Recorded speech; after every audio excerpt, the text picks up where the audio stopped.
అందరికీ నమస్తే అండి. అప్పుడప్పుడు మా రోజు ఎందుకు మాట్లాడుతుందో, ఏం మాట్లాడుతుందో అర్థం లేకుండా మాట్లాడుతుంది. మరి ఏదైనా తాగి మాట్లాడుద్దా, తాక్కుంటానే మాట్లాడుద్దో నాకైతే అర్థం కాదు. ఈరోజు ఒక ప్రెస్ మీట్ పెట్టింది. ప్రెస్ మీట్ పెట్టి ఏం మాట్లాడుతుందంటే, జగన్మోహన్ రెడ్డి గారు బొమ్మ వేసుకుంటే తప్పు అని చెప్పేసి అని విమర్శించారు కదా, ఇప్పుడు పాస్బుక్ల పైన మీరు ఎందుకు బొమ్మ వేసుకుంటున్నారని చెప్పేసి అని మాట్లాడుతుంది. అసలు ఇప్పుడు ప్రభుత్వం ఇచ్చిన పాస్బుక్ల పైన ఎక్కడైనా సరే చంద్రబాబు నాయుడు గారి ఫోటో కానీ ఇతర ఏ రాజకీయ నాయకుల ఫోటోలు అయినా సరే ఆ పాస్బుక్ల పైన ఉన్నాయా? లేవు కదా. మరి తెలిసి మాట్లాడుతున్నావా, తెలియకుండా మాట్లాడుతున్నావా? ఒకసారి ఏమని మాట్లాడుతున్నావు వినిపిస్తా చూడండి. విషయంలో అంటున్నారు కదా, మరి అది తప్పైనప్పుడు దాన్ని ఎందుకు కంటిన్యూ చేస్తున్నారు, దాన్ని ఎందుకు ఆపేయలేదు అని అడుగుతున్నా. ఈరోజు మేము ఫోటో వేస్తే అదేదో పెద్ద బూత్ అన్నట్టు తప్ప ఏమి చేతగాదన్న నువ్వు ఈరోజు ఆ బుక్కులు తీసుకొని మళ్ళీ నీ ఫోటోలు ఎందుకు వేసుకుంటున్నావు? సిగ్గు లేదే నీకు అసలు? రోజా గారు, మీకు అసలు సిగ్గు శరం లాంటిది ఏమీ లేదు మీకు అసలు. ఆ పాస్బుక్ల పైన ఎక్కడైనా కానీ చంద్రబాబు నాయుడు గారి ఫోటో ఉందా? నేను అందుకే చెప్తా ఉంటా, కాస్త తక్కువగా సేవిస్తే ఏదైనా కానీ మనకి మన బ్రెయిన్ మన కంట్రోల్లో ఉంటుంది, మన నోరు మన అదుపులో ఉంటుంది. ఏదైనా మాట్లాడేటప్పుడు సబ్జెక్ట్ పరంగా కాస్త క్లారిటీగా మాట్లాడగలుగుతాం. నాకు తెలుసు నువ్వు అడగోలుగా మాట్లాడతావు అని చెప్పేసి రాత్రి ఇంకా దిగల మనకి. ఇలా మాట్లాడడం తప్ప అయ్యి ఉండొచ్చేమో కానీ నువ్వు మాట్లాడే మాటలు వింటూ ఉంటే నాకు అదే అర్థమవుతుంది. కాస్త తక్కువ సేవిస్తే బాగుంటుంది. చంద్రబాబు నాయుడు గారి ఫోటో పాస్బుక్ల పైన ఇప్పుడు వేసుకున్నారా? చూపించు. అరే మనిషి బతికిన తర్వాత కాస్త సిగ్గు సెరవు లేకపోతే కట్టాకండి. మనిషి జన్మే కదా అనేది. మనిషివా పశువా? మనిషివే కదా. చంద్రబాబు నాయుడు గారి ఫోటో పాస్బుక్ల పని ఎక్కడ ఉందో ఒకసారి చూపించు. మనం మాట్లాడితే పేపర్లోనో పుస్తకాలు పట్టుకొని వచ్చేస్తాం కదా, చూపించు. గతంలో మేము వ్యతిరేకించిన మాట వాస్తవం. పాస్బుక్ల పైన జగన్మోహన్ రెడ్డి ఫోటో వేసుకోవడానికి జగన్మోహన్ రెడ్డి బాబు సొమ్మేమీ ఇవ్వట్లేదు. మరి వాళ్ళు వచ్చి చంద్రబాబు నాయుడు గారు ఫోటో వేసుకున్నారని మాట్లాడుతున్నావు కదా, ఎక్కడ వేసారమ్మా? మరి నేను గొర్రె అనాలో వద్దా? నీకేమైనా సబ్జెక్టు పాడు లాంటిది ఏదైనా ఉందా? బుర్ర బుద్ధి జ్ఞానం లాంటిది ఏదైనా ఉందా నీకు అసలు? కనీసం అది కూడా తెలీదా నీకు? పాస్బుక్ చూసావా అసలు? అడ్డగోలుగా మాట్లాడేయడం కాదు ఏది పడితే అది. ఫస్ట్ అది తెలుసుకో. అది తెలుసుకున్న తర్వాత మాట్లాడు. కాదు, ఇప్పుడు నేను చెప్పిన సిస్టమ్స్ ఏవి నువ్వు తీసుకురాలేదు. చేసింది నువ్వు కాదు, అన్ని జగన్. నాలుక మందం అయిపోయింది బాగా. నాలుగు మడత పడిపోతుంది, నోరు కూడా తిరగట్లా. అర్థమైందా? కాస్త తగ్గితే బాగుంటుంది. నాలుగు మందం ఎక్కువైపోయి ఏం మాట్లాడుతున్నావు, కనీసం నోరు కూడా తిరగకపోతే ఎలాగా? తెలుసుకోవద్దా? నీకు సిగ్గు లేదా నీ ఫోటో వేసుకోవడానికి అని అడుగుతున్నా. నీకు సిగ్గు లేదు. అంటే ఫోటోల గురించి నువ్వు మాట్లాడుతున్నావు. మరుగుదొడ్ల మీద కూడా ఫోటోలు వేసుకునే వాళ్ళు మీరు. నువ్వే చెప్పాలా? అవన్నీ నువ్వే చెప్పాలి. సిగ్గా శర్మ గతంలో గంగిరెద్దులాగా మా నమ్మకం నువ్వే జగన్ అని చెప్పేసి రౌండ్గా స్టిక్కర్లు కొట్టించేసి దునపోతులాగా వెళ్ళి అనకూడదేమో కానీ వెళ్ళి నగిరి నియోజకవర్గంలో మీరు ఇంటింటికి తిరిగి ఒక ఇంటికి వెళ్ళి ఆ ఇంటి దేవుడు మూలలు అంటించేసే ఫోటో సిగ్గా శరవని బొతిక్ అసలు. మేము మర్చిపోయాం అనుకుంటున్నావా? జనాలు మర్చిపోయారు అనుకుంటున్నారా? రోజా గారు, ఎందుకు మా చేత నాలుగు మాటలు కాహేస్తారో? ఎందుకు మాట్లాడతావు? ఎందుకు దెబ్బలు కాస్తావు? అలాగా సిగ్గు అనిపించట్లా? ఎవరికి ఫోటోలు పెంచుందో రాష్ట్ర వ్యాప్తంగా రాష్ట్ర ప్రజలందరికీ తెలుసు. మరుగుదొడ్ల మీద ఫోటోలు వేసుకున్నది ఎవడో తెలుసు, సమాధురాలకు రంగులేసింది ఎవడో తెలుసు, ప్రభుత్వ భవనాలకు రంగులేసింది ఎవడో తెలుసు, బర్త్ సర్టిఫికెట్ల మీద, పాస్బుక్ల పైన, ప్రభుత్వం జారీ చేసిన ఇతర పత్రాలపైన అన్నింటిపైన ఎవడ బొమ్మ వేసుకున్నాడు అనేది అందరికీ తెలిసిందే. మీది అసలు మనిషి జన్మ కాదు, పశువు జన్మ. నన్ను అడిగితే కనుక నీది జగన్మోహన్ రెడ్డిది పశువు జన్మ.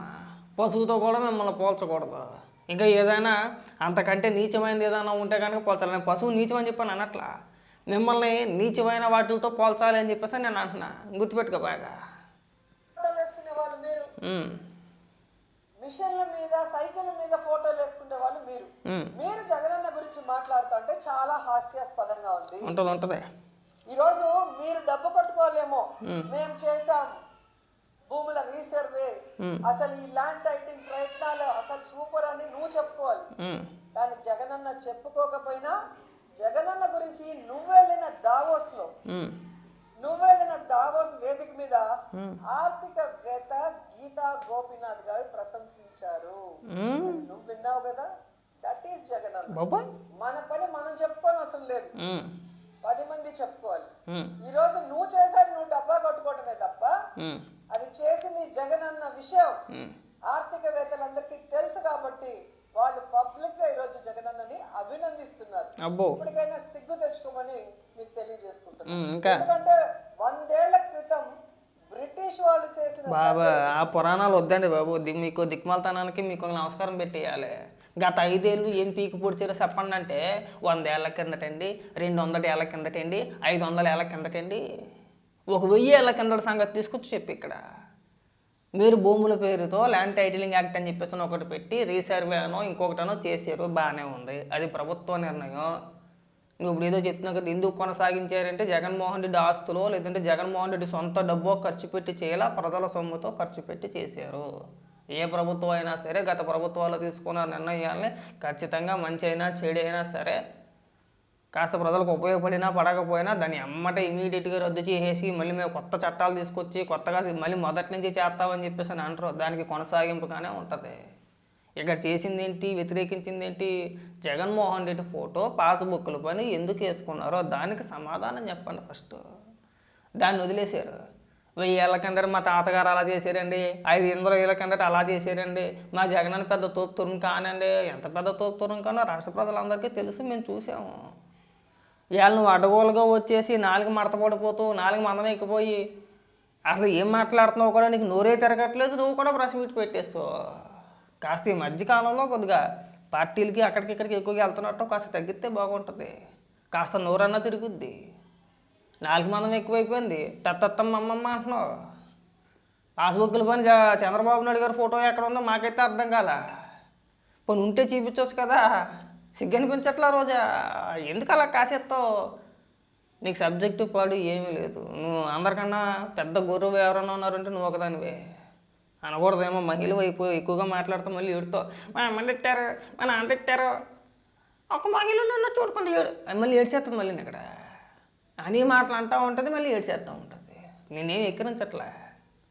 కాస్త ఈ అదేవారాలు తగ్గించుకోమని చెప్పేసి అని ముందస్తుగా చెప్తున్నాం అంతే. ఎక్కిరించే ఉద్దేశం మాకు లేదు. చూపించు చంద్రబాబు నాయుడు గారి ఫోటో ఇప్పుడు ప్రభుత్వం అమలు చేసే పథకాలపైన కానీ ఏదైనా ఒక కార్యక్రమం గురించి కానీ లేదంటే ప్రజలకు ఇచ్చే పాస్బుక్లు కానీ కావచ్చు, ఇంకొక దాని మీద కావచ్చు, దేనిపైన అయినా సరే చంద్రబాబు నాయుడు గారి ఫోటో ఉన్నట్టు చూపిస్తావా? మనిషి పుట్టక పుట్టుంటే నువ్వు మాట్లాడితే కొన్ని పదాలు వాడతావు కదా. ఒక అమ్మ అబ్బకి పుట్టుంటే ఆడేదవా ఈడేదవా అంటావు కదా. అలాగే నువ్వు కూడా ఇప్పుడు నువ్వు ఏదైతే పాస్బుక్లు పని చంద్రబాబు నాయుడు గారి ఫోటో ఉందనో ఇంకోటి అని చెప్పేసి మాట్లాడుతున్నావో సేమ్ డైలాగులు నీకు కూడా వర్తిస్తే నువ్వు ఒక అమ్మ అబ్బకి పుట్టుంటే కనుక బాగోదేమో, మహిళ అయిపోయి అలా అనకూడదేమో. కానీ చెప్తున్న ఉదాహరణ కంటే నీ డైలాగులు నీకు కొట్టి చూపిస్తుంది అనమాట. ఏదైనా ఉంటే చూపించి మాట్లాడు. లేకుంటే ఈ అప్పబాయ గోర్లు చెప్పమాక. చాలా సిరాగ్గా చాలా చండాలంగా ఎగటిగా ఎబ్బెట్టుగా ఉంది. 100 ఏళ్ల తర్వాత జగనన్న చేస్తున్నాడు. నువ్వు 4 సార్లు ముఖ్యమంత్రి అయినావు కదా, ఎందుకు నువ్వు చేయలేదు? ఎందుకు నీకు ఆలోచన రాలేదు? రెప్పలాగరేస్తుందా? ఇంకా చంద్రబాబు నాయుడు గారు 4 సార్లు ముఖ్యమంత్రి చేశారు. అందులో తక్కువ లెక్కెత్తే నువ్వు 1999, 98 సరిగ్గా సంవత్సరం గుర్తులేదు, 2009 వరకు నువ్వు తెలుగుదేశం పార్టీలోనే సచ్చావు. ఆ రోజు తెలీదా నీకు? తెలీదా? తెలుసు కదా. ఆ రోజేమో చంద్రబాబు నాయుడు గారు వీరుడు సూర్యుడు అని చెప్పేసి పోకుండా నువ్వు నీకు రాజకీయంగా తెలుగుదేశం పార్టీయే కదా నీకు భవిష్యత్తు ఇచ్చింది. ఎదిగి తెలుగుదేశం పార్టీలోనే కదా. ఆ రోజు కూడా ఇదే నోడదలతో రాజశేఖర రెడ్డి గారు నిన్ను మాట్లాడినావు నువ్వు కదా.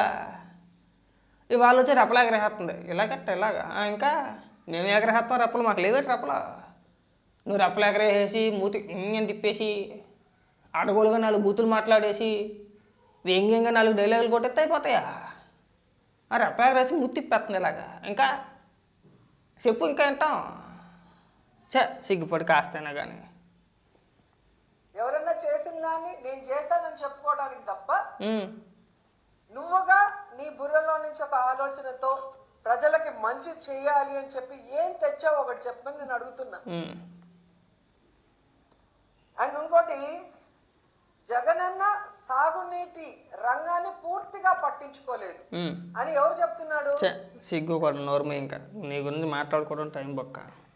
రోజా గారికి మా యొక్క విజ్ఞప్తి ఏంటంటే, ఫస్ట్ మీరు కాస్త ఒక 2-3 రోజులు పార్టీలకి లేదంటే నైట్ పార్టీలకి కాస్త తగ్గించుకొని ఏదైనా ప్రెస్ మీట్ పెట్టేటప్పుడు కాస్త క్లారిటీగా వివరంగా సబ్జెక్ట్ ప్రకారంగా అసలు గతంలో మన జగన్ చేసిన దిక్కుమాల పని ఏంటి, ఇప్పుడు ప్రభుత్వం ఏం చేస్తుంది, గతంలో మన జగన్ ఏం పాస్బుక్లు జారీ చేశాడు, ఆ పాస్బుక్ల పైన జగన్ ఫోటో ఎన్నిసార్లు వేసుకున్నాడో, ఎంత పెద్ద ఫోటో వేసుకున్నాడో ఇవన్నీ తెలుసుకొని ఇప్పుడు ప్రభుత్వం జారీ చేసే పాస్బుక్లు ఒకసారి కళ్ళతో చూడు, కళ్ళతో రెప్పలాగరేస్తున్నావు కదా, కళ్ళతో చూసి ఆ తర్వాత ప్రెస్ మీట్ పెట్టి వివరించు. అడ్డగోలుగా మాట్లాడమాక. నువ్వు రెప్పలాగరేసి మూత 3 సార్లు టిక్కు టిక్కు అని తిప్పినంత మాత్రం ఏమైపోతుంది ఇక్కడ. మాట్లాడితే రెప్పలాగరేస్తుంది, మేము ఎగరేస్తాం 100 సార్లు ఎగరేస్తాం, నేను కూడా రెప్పలాగరేస్తా అయిపోద్దా. వద్దు, ఈ ఎటకారం, ఈ వ్యంగ్యం, 4 బూతులు మాట్లాడేస్తాను, అడ్డగోలుగా వచ్చి వాదిచ్చేస్తాను, నోరుంది కదా అని చెప్పేసి నోరు వేసుకుని పడిపోతాను. నువ్వు అబద్ధాలు చెప్పేసి అవన్నీ నిజం అనుకోండి ఎవడో నమ్మడు ఇక్కడ. చెప్పే అబద్ధాలు క్లారిటీగా కళ్ళ ముందు కనబడిపోతున్నాయి. నేను కూడా రెప్పలాగరేస్తాను, నేను కూడా 3-4 సార్లు అటు ఇటు తిప్పేస్తాను, నిజమైపోతాయి. అడ్డగోలుగా మనం వాదించేస్తే ఏదో నిజమైపోద్దా. రెప్పలాగరేసి మూతి తిప్పేస్తుంది కదా, ఒకటి తక్కువ వచ్చింది మన దిక్కుమాలి బతుక్కి. సిగ్గు సెరవు లేకుండా సరే అవతలపా.